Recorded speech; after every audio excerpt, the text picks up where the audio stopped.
तबस्सुम करो, खुशी मनाओ। रबीउल अव्वल की तारीख में रब का हबीब दुनिया में आया है। इस हबीब के आने से कायनात मुनव्वर हो गया, कायनात रोशन हो गया।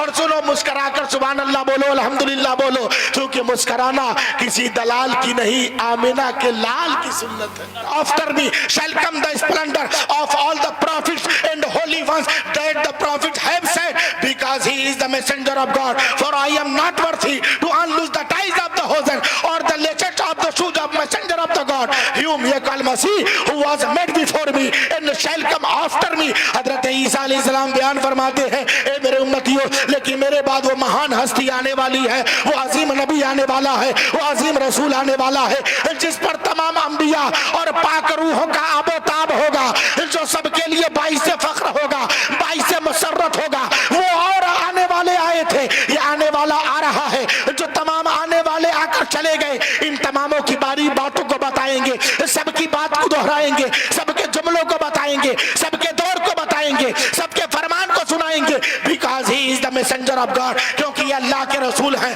क्योंकि वो अल्लाह के रसूल हैं। फिर आगे कहते हैं, for I am not worthy to unloose the ties of the hosen or the latchet of the shoes of messenger of the God. कहते हैं कि उस नबी, जिस नबी के आमद का जिक्र हो रहा है, मैं जिसे तुम मसीह कहते हो, मैं उस नबी के जूतियों के तस्मे को खोलने के काबिल नहीं। तो जाबिर ने कहा था, या रसूल अल्लाह, अल्लाह ने सबसे पहले किस चीज को पैदा फरमाया? मेरे नबी ने फरमाया था, या जाबिरो इन्नल्लाह ताला खलका क़ब्ल कुल्ल अशियाई नूर नबिय्यका मिन नूरिही व अना मिन नूरिल्लाह।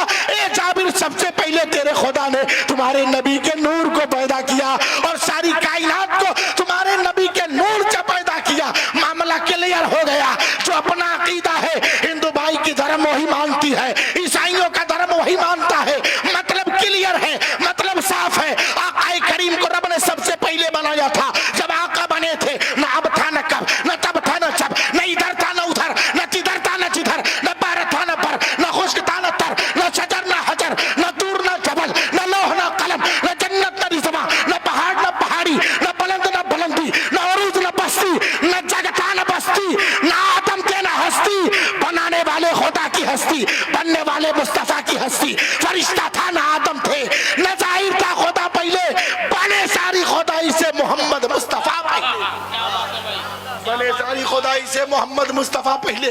और कैसे बने, किस तरह से बने, किस तरह से बने? तो तुलसीदास जी रामायण में लिखते हैं कि उगम निगम तेज सोए अपारा, अपनी अबाहन मीठे मझारा, तब सुमीरे तब दास गोसाई, सुसा जगत जग सरसरे नाही, बिनी चारो विचारो अनीसा, भजो नाम मर मीठे कलीसा, तब हर मान न माने कोई, बिन गुरु तो जग ज्ञान न होई, तब होवे संगलन अवतारा, मेहदी शकल कहत संसारा, तब लागे जग सुंदरम होई,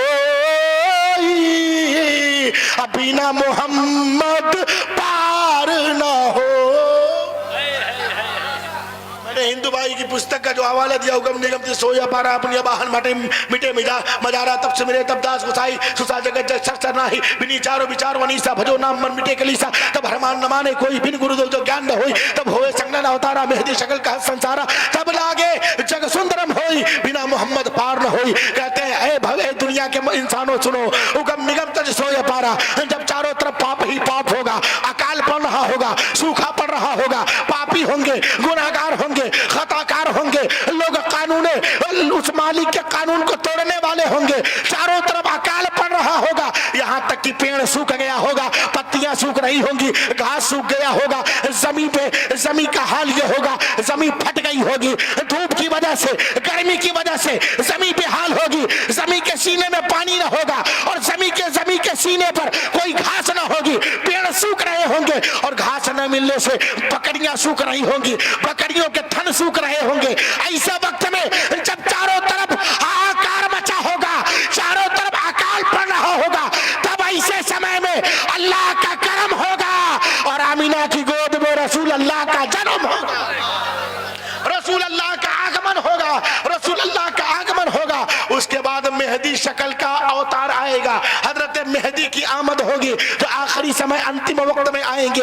तो मेरे आका सल्लल्लाहु अलैहि वसल्लम के आने से पहले हिंदू भाई की पुस्तक जिसे रामायण कहा जाता है, और रामायण तो है, याद रखिएगा। बहुत से लोग बाद में सवाल करते हैं मौलाना साहब रामायण तुलसीदास जी ने नहीं बल्कि रामचरितमानस लिखी है। मैं कहता बिल्कुल रामचरितमानस लिखी है, लेकिन तुमको नहीं मालूम, आपको नहीं पता। रामायण दो है, एक तुलसीदास जी ने रचना की है और दूसरी वाल्मीकि जी ने रचना की है। ये दो रामायण है। तुलसीदास जी अपने रामायण में लिखते हैं, ये पूरा मिलादनामा बयान करते हैं और इसको यूं बयान करते हैं, वो जब आएंगे तो चारों तरफ शांति हो जाएगी, चारों तरफ सबको सुख और शांति मिल जाएगी, सबको खुशी की, सबको खुशहाली मैसर आ जाएगी। और यकीनन उस जमाने में जब चारों तरफ यतीमों को सताया जा रहा था, बेवाओं पर जुल्म किया जा रहा था, बच्चियों को दफन किया जा रहा था, ऐसे समय में जब इंसानों पर अत्याचारियों के द्वारा अत्याचार किया जा रहा था, उस वक्त अल्लाह के रसूल तशरीफ लाते हैं, आकाए करीम आ रहे हैं, जमीन मुस्कुरा रही है, रहमतुल लिल आलमीन आ गए, आसमान मुस्कुरा रहा है,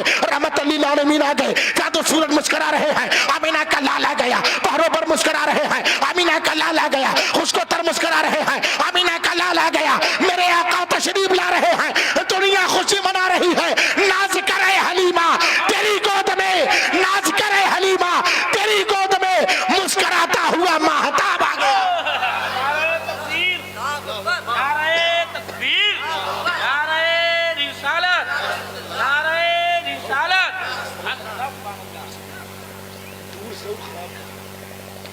मेरे आका के बहुत अच्छा, मेरे आका सल्लल्लाहु अलैहि वसल्लम के तशरीफ़ावरी पर कायनात में चारों तरफ खुशी मनाई जा रही, खुशी मनाई जा रही है। और खुशी का हाल हजरत ईसा अलैहिस्सलाम अपने उम्मतियों से कहते हैं, अपने उम्मतियों से फरमाते, O Israel, O Israel, hereafter I will not talk much with you for the prince of this world cometh hath nothing in मी।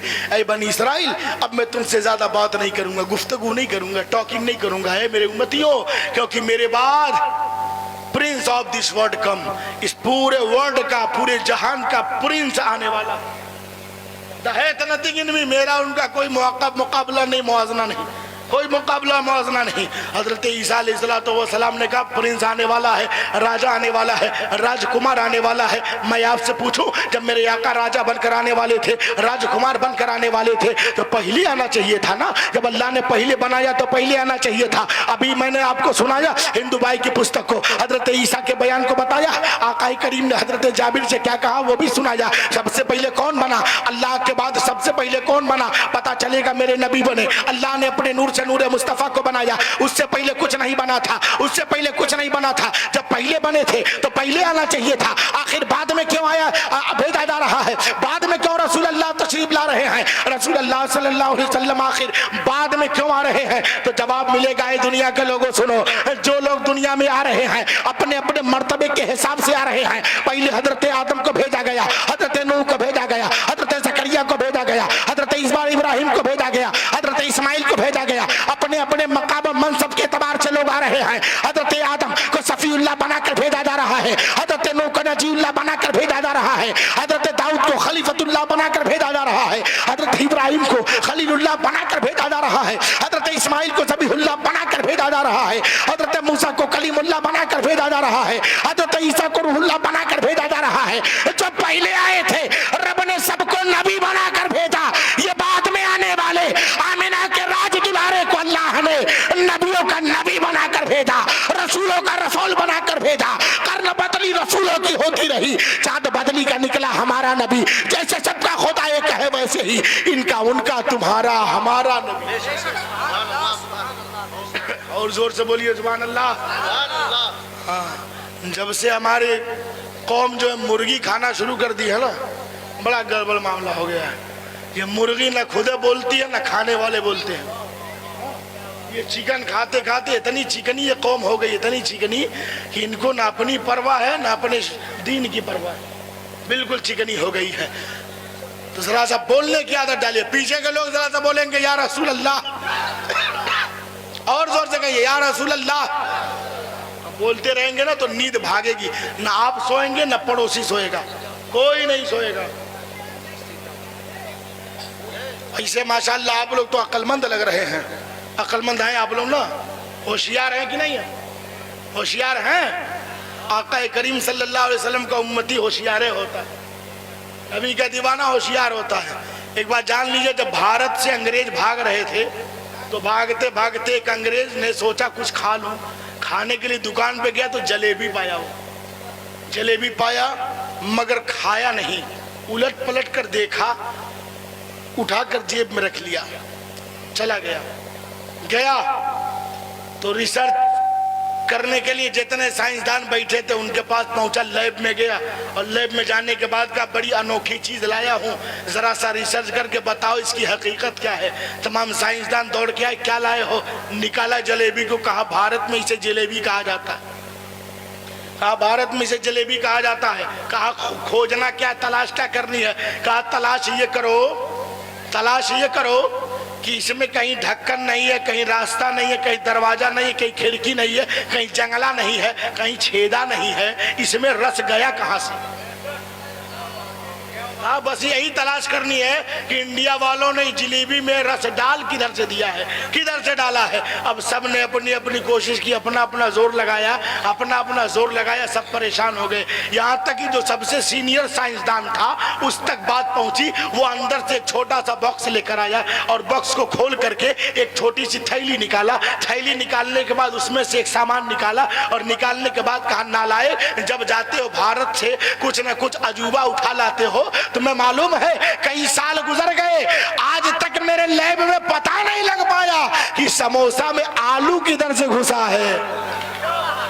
तू नई मुसीबत ये जलेबी लेकर आ गया है, बता अब हम कहां से पता लगाएं कि ये समोसा में आलू किधर से घुसा, जलेबी में शर्म। तो इंडिया के लोग अक्लमंद होते हैं कि नहीं होते? होते हैं ना। तो जरा जोर से हाथ उठा के ये या रसूल अल्लाह